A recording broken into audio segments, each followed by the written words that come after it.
धन्यवाद सभापति महोदय। हम ही को की दुनिया हमारा ही कब्जा, हम ही कुएं खोदते फिरेंगे, हम ही पे पानी हराम होगा।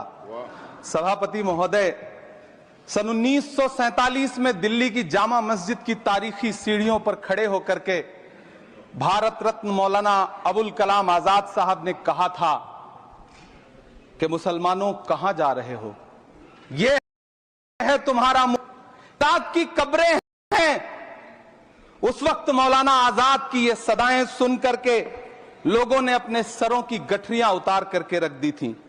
आज उसी दिल्ली में मौजूद देश की संसद में एक बिल आया है जो हमसे उसी जामा मस्जिद की सीढ़ियों के सबूत मांगेगा, जो उन्हीं सीढ़ियों के पास अपनी कब्र में सोए हुए मौलाना आजाद को फिर से कब्र से सदा देनी पड़ेगी कि ये जो कब्र है वो मेरी कब्र है, ये किसी सरकार की जागीर नहीं है।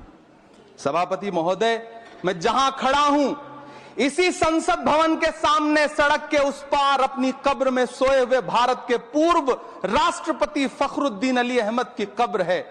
शायद अब उस कब्र से भी सदाएं आए कि ये कब्र मेरी कब्र है, ये सरकार की जागीर नहीं है।